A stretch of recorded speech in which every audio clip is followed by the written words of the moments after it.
Hola, ¿qué tal? Bienvenidos a Yo me llamo Instituto. Aujourd'hui, on va apprendre la différence entre le verbe tener et le verbe haber. Et aussi, on va apprendre à conjuguer les deux verbes au présent simple. Vamos allá! Alors, tout d'abord, je vais vous expliquer comment en français on utilise le verbe tener et le verbe haber. De la même façon, on va comparer avec l'espagnol pour bien comprendre les deux langues, non? Alors, on sait que le verbe avoir, on peut l'utiliser comme un verbe, oui, mais on peut l'utiliser aussi comme un auxiliaire. Alors, je vais faire deux exemples pour bien comprendre. Si j'utilise avoir comme un verbe, je peux dire j'ai une fille, non? Un exemple. Mais je vais utiliser avoir comme un auxiliaire. Par exemple, dans le passé composé, je vais dire j'ai chanté. D'accord? Chanter une chanson, non? Un complément. Alors, dans le premier exemple, j'utilisais avoir comme un verbe, mais dans le deuxième exemple, j'utilisais le même avoir, mais cette fois, ce n'est pas un verbe, c'est un auxiliaire. D'accord? Maintenant, si je traduis les deux phrases en espagnol, vous allez voir la grande différence qu'il y a avec l'avoir, parce que dans le premier exemple, le verbe avoir traduit tener, non? La traducción c'est tengo, yo tengo una hija. Yo tengo una hija. Alors, avoir, en espagnol, comme un verbe, c'est tener, non? La conjugaison yo tengo, non? C'est yo tengo. Mais dans le deuxième exemple, j'ai chanté. Comme c'est un auxiliaire, on va pas utiliser le même verbe tener. On va utiliser haber. Regardez. Yo he cantado. Yo he cantado. Alors, ce n'est pas tener, c'est le verbe haber. C'est le verbe haber. Ici, c'est tener.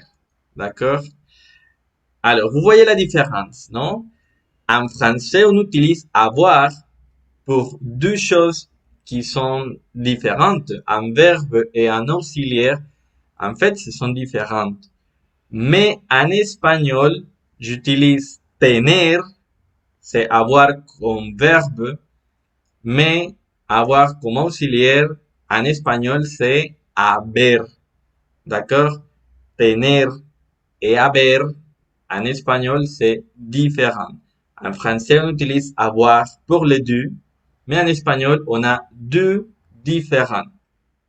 Alors, ça veut dire que avoir a deux traductions à l'espagnol. La première traduction, c'est le verbe tener, et la deuxième traduction, c'est l'auxiliaire haber. D'accord?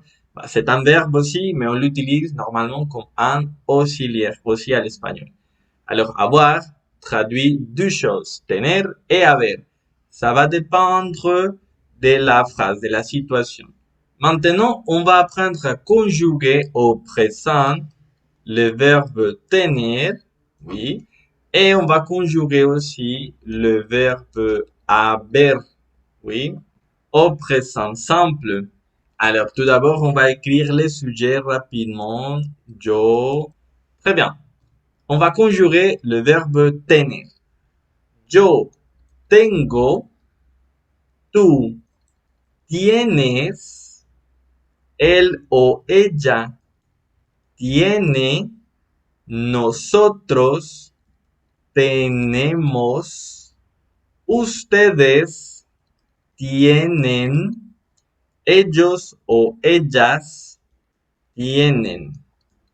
Ok, on continue avec le verbe haber. Yo he, tú has, él o ella ha, nosotros hemos, ustedes han, et finalement, ellos o ellas han. Voilà. Vous pouvez regarder les deux conjugaisons du verbe tener et le verbe haber au présent simple. Alors, c'est très, très important d'apprendre les verbes tener et haber par cœur. C'est pareil comme les verbes ser et estar. Il faut les apprendre par cœur parce qu'ils sont très, très importants dans la langue espagnole. C'est comme la langue française. On doit apprendre avoir et être par cœur. Et c'est pareil pour l'espagnol, non? Les verbes ser et estar, ça remplace être. Et maintenant, le verbe avoir est remplacé par tener et haber. Alors, on va pratiquer un peu la prononciation de les deux conjugaisons. Tener, yo tengo, tú tienes, él o ella tiene, nosotros tenemos, ustedes tienen, ellos o ellas tienen. Haber, yo he, tú has, él o ella ha, nosotros hemos, ustedes han, ellos o ellas han. Très bien, on a déjà bien appris la bonne prononciation et on va faire encore plus des exemples. Alors, voici les 4 exercices ou exemples. Alors, l'exercice, c'est très facile. On a 4 phrases et on doit choisir si on va utiliser le verbe tener ou l'auxiliaire haber. Alors, c'est pour ça la question tener ou haber. D'accord? Premier exemple. Bon, je vais te donner une astuce. Pour bien identifier si je vais utiliser le verbe tener ou l'auxiliaire haber en espagnol, tu dois regarder si après de l'espace, en fait, il y a un verbe au participe passé ou un verbe conjugué dans un autre temps, mais normalement c'est le participe passé. Alors s'il y a un verbe au participe passé, bien évidemment, on va utiliser l'auxiliaire. Dans ce cas, on va utiliser haber. Bien sûr, on doit bien conjuguer le verbe haber selon les sujets qu'on a dans la phrase. D'accord? Et si on n'a pas un verbe au participe passé, donc c'est très probable qu'on va utiliser le verbe tener. Alors, premier exemple. Yo ido a México. Alors, je vais pas dire yo tengo ido a México. Ce n'est pas possible parce que ici, vous voyez, il y a un verbe au participe passé. Ido, c'est le verbe ir ou aller en français, mais au participe passé. Au participe passé. Ido. Alors, je vais utiliser l'auxiliaire haber. Yo he. Yo he ido a México, ¿no? C'est une phrase au passé composé, o en espagnol en pasado compuesto. Yo he ido a México. En français, la traduction c'est je suis allé au Mexique. Je suis allé. Tu vois, on utilise l'auxiliaire. Bon, dans ce cas, c'est l'auxiliaire être, parce qu'en français, bah, tu le sais, non? Les verbes de mouvement, on l'utilise avec l'auxiliaire être. Mais tous les restes, on va les utiliser avec l'auxiliaire avoir. Et ça va. Deuxième exemple. Tu, un perro. En français, tu, espace, un chien. Alors, si il n'y a pas un verbe participe passé, c'est sûr, on va utiliser le verbe tenir. D'accord? Alors, on va conjuguer tenir avec le sujet tu. Tu tienes. Tu tienes un perro. En français, la traduction c'est tu as un chien. Tu as un chien. D'accord? Troisième exemple.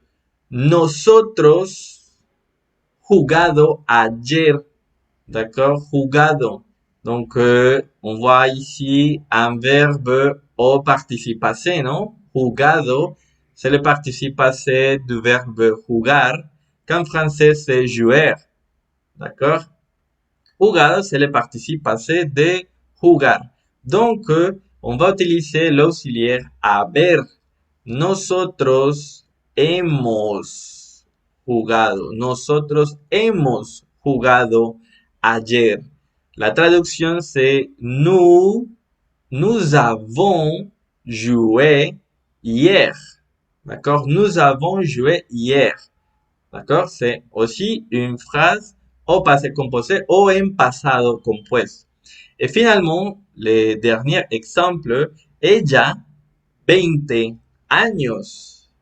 Alors, il n'y a pas de verbe au participe passé, donc c'est sûr, c'est le verbe tener. Tener. D'accord? Ella tiene, c'est la bonne conjugaison à la troisième personne du singulier, il, elle. En espagnol, él o ella. Ella, c'est le féminin.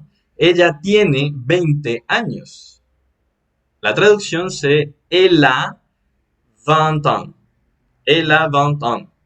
Ella tiene 20 años. Alors, on va aller plus loin quand je vous montre le passé composé en espagnol.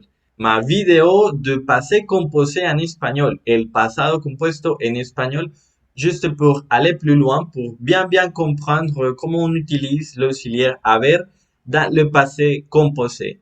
Et le verbe tener, on l'utilise seulement comme un verbe, pas comme un auxiliaire. Si vous voulez faire un cours d'espagnol en direct avec un professeur natif, vous pouvez m'écrire sur le WhatsApp que je vais vous laisser dans la description de cette vidéo. Si vous avez bien aimé cette classe, donnez-moi un like s'il vous plaît et abonnez-vous a la chaîne Yo Me Llamo Instituto. No siendo más, nos vemos en la próxima clase. Hasta pronto.